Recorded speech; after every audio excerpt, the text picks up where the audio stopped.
80 is when things move from having your independence to being dependent. You gain another 22.6 years on your healthy years when you're active, moving, using your body fully. A lot of our healthcare system today is all driven behind disease management and symptom management. That's the beautiful thing about these peptides is, they're not treating diseases or these, big massive conditions. They're really just optimizing pathways so that you can perform at your very best at the highest level consistently day after day. Wouldn't it be incredible if we were living longer and longer years and we still had our mental acuity, we're still dialed in physically, we can do the things that we love to do? Man, that just makes life a lot more exciting and the future a lot more exciting.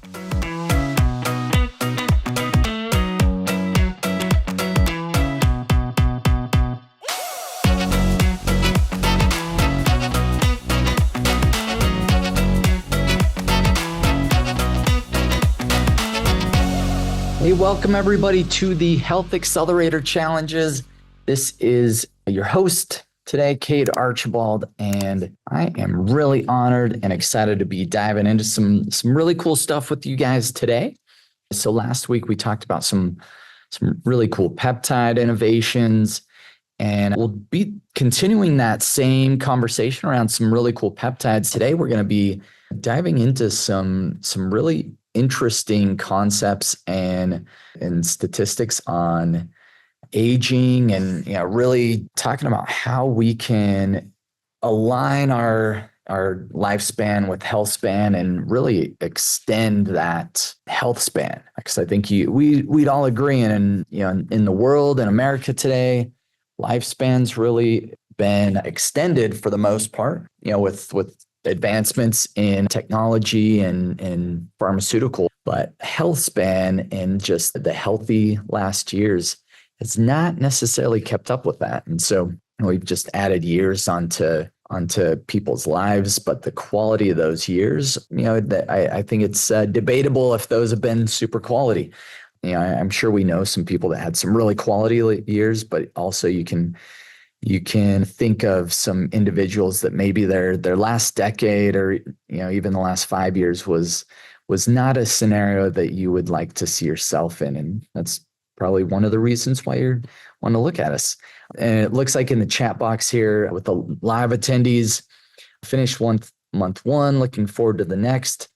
Next peptide is AOD 9604C Tesamorelin blend. Oh man, it's a really good burner blend. It's called the fat burner blend. So you have MOTS-c, which is mitochondrial peptide. That's going to help just charge up your mitochondria. And then you have AOD 9604. It's great for fat loss and really kind of trimming fat. And then Tesamorelin. That's one of my favorites. So Tesamorelin is growth hormone releasing peptide. It also helps shrink down some of the belly fat as well. It's actually a drug. Agrifta is the brand name of it, but it's FDA approved for lipid dystrophy. So HIV patients, they take certain medication and it creates a lot of excess belly fat. And so it helps kind of shrink that. And so where it's a growth hormone releasing peptide and it helps with that belly fat shrinkage, as well as the AOD 9604, and you're getting like this great way to build muscle and trim down fat. And then with the MOTS-c, you're just ramping up that mitochondria. MOTS-c has been shown to, one terminology someone's used is exercise in a bottle. It's don't use that as your replacement though, Sergey. So don't think, oh, I'm taking MOTS-c, so I don't need to exercise. That's not the point. The point is, it's really ramping up your mitochondria, similar to how exercise does that.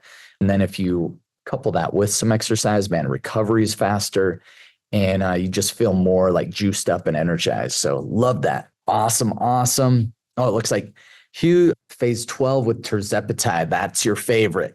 That's another one that has just been awesome from a fat loss perspective. It helps just mitigate those demons for the sugar cravings. Love Terzepatide for that. And that's one you got to be really smart with how you're dosing it, which I'm sure you're getting coached up well there, Hugh, but awesome. I love that peptide as well. Great. Well, we're going to dive in today, and what we're going to be talking about, like I mentioned, is just an ageless future life and aligning health span and lifespan. And really, like, if you think about, someone's biggest risk and what we're up against in healthcare. So biggest risk is, essentially death. That's like the biggest one, right? Because it's one can't really come back from. So interesting statistics here with the total healthcare expenses in the US expected to be $5.3 trillion in 2025.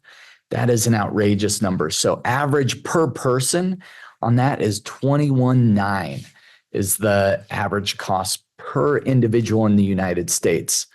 And, you look at what we're getting from our healthcare system today, it's not a lot from what your traditional healthcare provides. And so, hopefully we can, the goal is, and hopefully with this MAHA movement, we're going to see things turn around and see a lot more results on our healthcare spending versus, seeing that continue to just climb and not really create the results. But, our goal at East West Health is we want to, really align that life expectancy with really quality health years. And so if we can continue to get, life expectancy increases as technology increases, and then we maintain and even get healthier and healthier as we age, because wouldn't it be incredible if we were, living longer and longer years and we still had our mental acuity, or we're still dialed in physically. We can do the things that we love to do. We can still do sports, move. And that just makes life a lot more exciting and the future a lot more exciting. And so hopefully you guys are seeing the vision with the Ageless Future brand here that we're rolling out. Interesting statistics. So chronic disease is what's killing this country.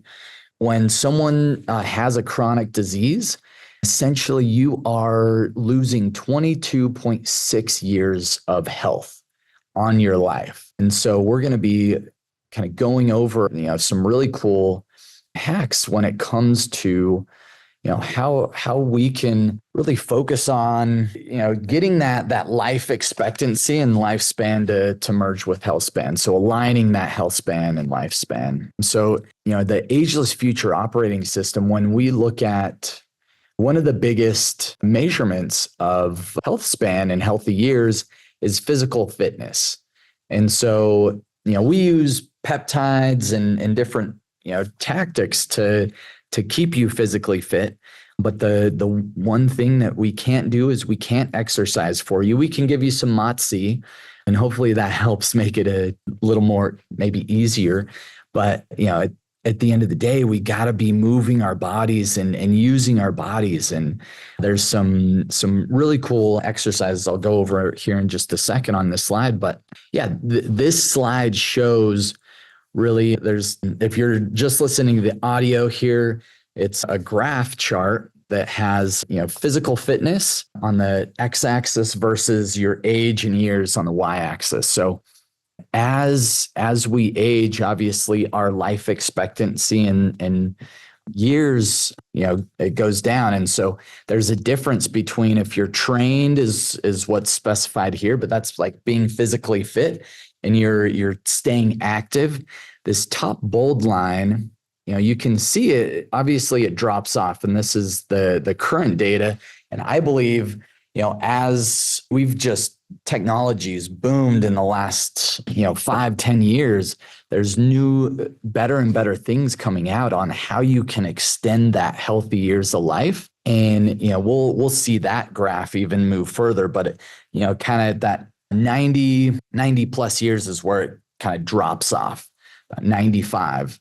Versus if you're sedentary, at the age about 80 is when things move from having your independence to being dependent, meaning living in a care center, or you have to have full-time care to, feed and take care of your faculties and everything. And so this is where, if you can really start early, because, if you decide it, later on to start getting active, it's a lot more challenging versus if you can really start early, like in, your 50s, even in, like, ideally you're starting in your 20s to really focus on this and create a long-term trajectory of health span for yourself. But yeah, the research is showing, you may have, let's say, the same lifespan, and this isn't necessarily the case. This is more theoretical here, but,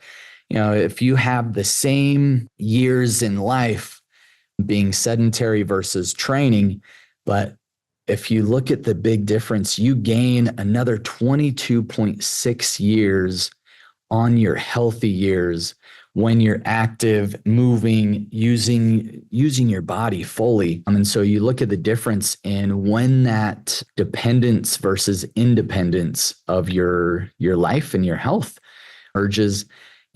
Sedentary lifestyle, it's right around 78 years is when you're going to be, checking into a home, versus if you're active, really working on your health, that number is closer to 95, looks like, even close to 98. And then that's where kind of the compressed morbidity comes in, is you're active up until, the day it stops. And it's nice and short versus prolonged and just extra labored. So some really good exercises here would be the 4x4. And there's a lot of research on this, but this is 4x4 training. And so it's 4 minutes. And Reagan's talked about this before, but you start off 4 minutes, low to moderate heart rate. So this could be, running, rowing, anything that your heart rate can stay, somewhat moderate. And then 4 minutes high intensity. So you're getting up 85, 95% heart rate. So just really pushing. So that could be sprinting. This could be, specific, like a HIIT workout, something like that. So 4 minutes, and then you do another 4 minutes, lower that heart rate down. So, you can get into more walk, light jog, rows, nice and moderate. So and then last 4 minutes is another, high intensity. So that's 16 minutes. So if you do that just for 16 minutes, that is a great workout that's going to help with your heart health. It's also going to help, enhance your physical fitness, obviously. But that cardio, your cardiac output, your VO2 max, those are things that are going to really accelerate. Obviously, you can work in some weightlifting and active things there. But if you're doing this, minimum 1 time a week, but ideally you're doing this a few times a week, and coupled that with, maybe some traditional weight training and things there, and you can really extend your healthy years. And then, strategies on how to do that. We'll dive into that in a couple slides on different peptides and different things that you can use there. But, for those of you not familiar with the 4x4, you can look that up or work, if you're one of our clients, work with your health integrator and your executive medical provider to, dial in what that 4x4 looks like, or with Nikki, our fitness advisor. She's phenomenal. She's really who can dial it in and figure out what's going to be the best movements and exercise for you. And then the ideal would be like a 36 minutes. So you do that 2 cycles through. So you do the 4x4 by 2 per se. So, not just 16 minutes, but 32 minutes, not 36. Awesome. So yeah, and this is where, if you look at, if you're experiencing, I love this graph here. If you look at getting to the root cause of underlying issues, what's creating inflammation and symptoms in the body, that is really critical, because typically what we find, symptoms don't show up. And symptoms could be pain, Symptoms could be brain fog, just achy joints, bad digestion, a lot of, lack of stress resilience, and, low energy, sleepy, tired, not sleeping well. Those are all symptoms of an underlying cause. And so if you can get to the root cause, get the right testing, and really uncover what's happening under there, that's really the key, because symptoms don't show up until there's, we see it's about 70% reduction in function. So when your body is malfunctioning 70%, that's when you're going to start seeing symptoms. And that's really the scary part, is because a lot of our healthcare system today is all driven behind disease management and symptom management. So if someone comes in with a symptom, then they'll test them for a disease. They have the disease, they get the diagnosis. If they don't have the disease, which, there's still about 30% before, they're actually going to be diagnosed with disease. And then your labs come back and it's like everything looks normal, but you don't feel normal. And it's usually because we're, traditional medicine's looking at labs from too broad of a spectrum, as well as we're not actually dialing in what the root cause is, finding those little interferences so that we can really get that, optimal health. And if we're always looking at that and striving for that optimal health, we're staying active, those are things that are going to prevent a lot of these issues. So some different peptides, and there's so many more than this that we'll go over, but these are some of the just really impactful peptides when it comes to helping with recovery, helping with muscle building, making exercise easier. I've been doing a test over the last 30 days. I stopped taking, all of my peptide stacks, because I wanted to see, okay, like how impactful is it? In the first couple of weeks, didn't notice much of anything. The last 2 weeks, man, my workouts, like I've noticed my workouts have decreased, energy-wise decreased. And it's not that my body is not in a good state. It's just, I noticed a huge level up, and it makes things so much easier. And I think that's the beautiful thing about these peptides is, they're not treating diseases or these, big, massive conditions. They're really just optimizing pathways so that you can perform at your very best at the highest level consistently day after day.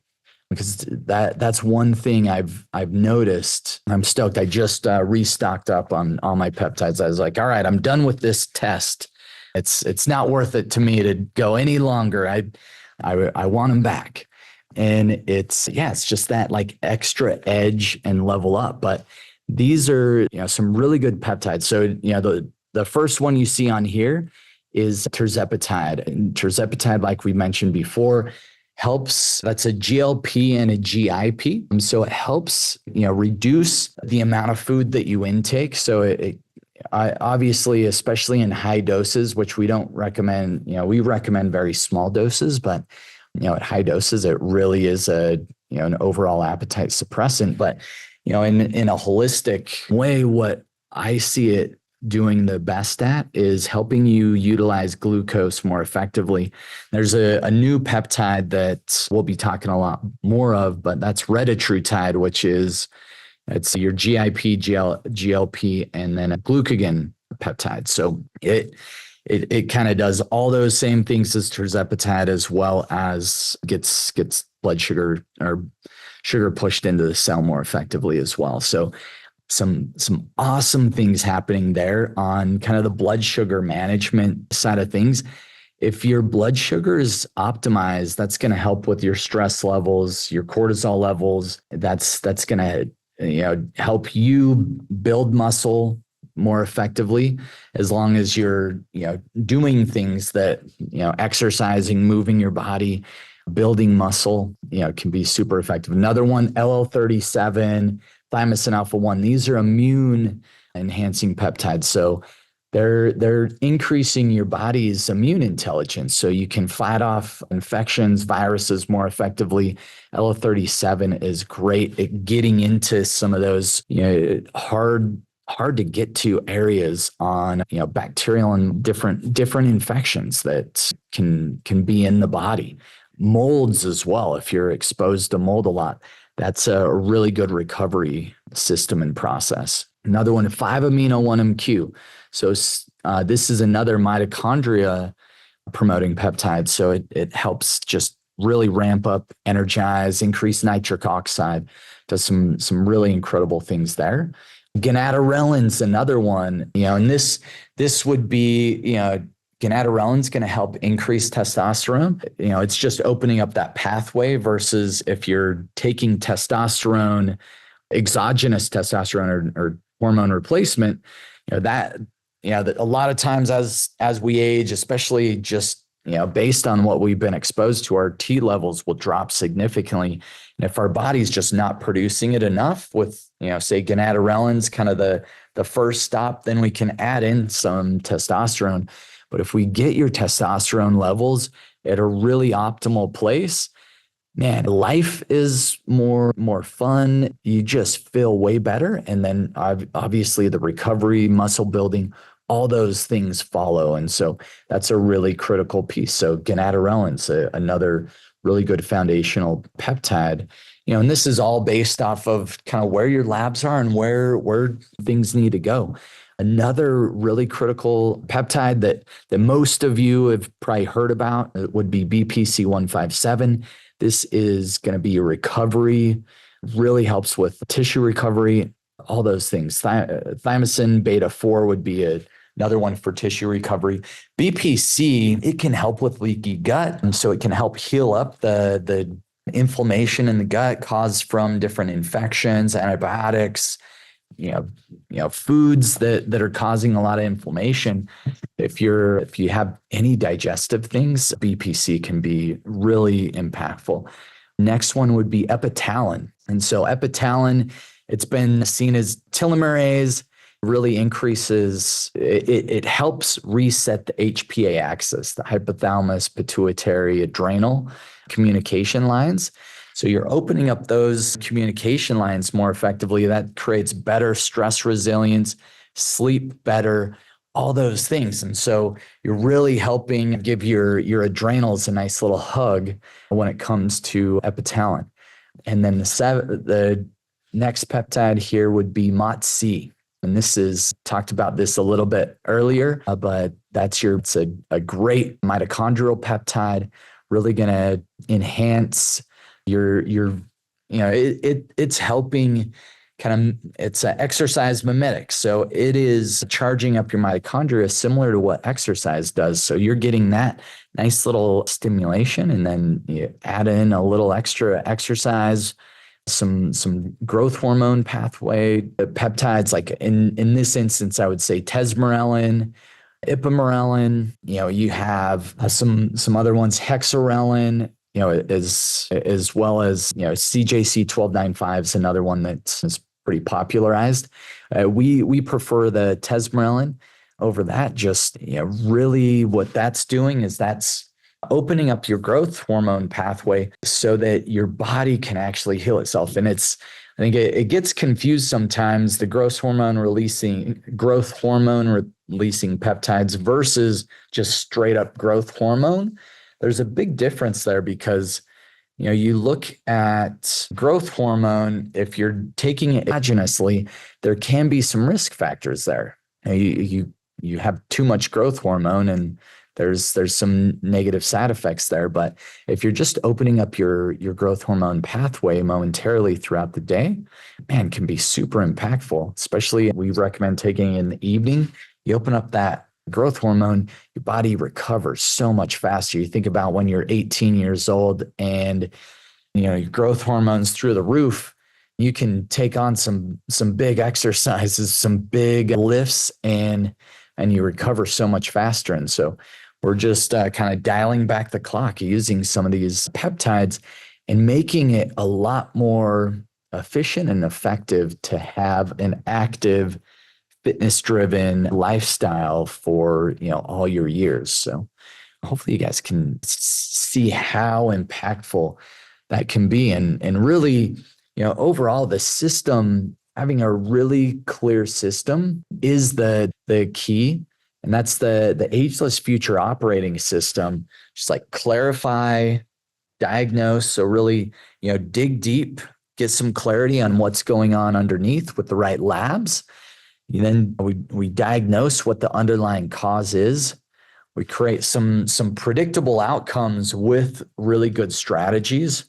And then we just work on rejuvenating the body over and over and over. And then we just follow this cycle over and over. And that's really what that Ageless Future Operating System is all about. Whether it's 90 days, 6 months, it's kind of the minimum is you're doing some testing and really identifying where things are going, where things are trending, where there's interferences coming in. And then we're just going through that cycle over and over. And so this is really the solution that we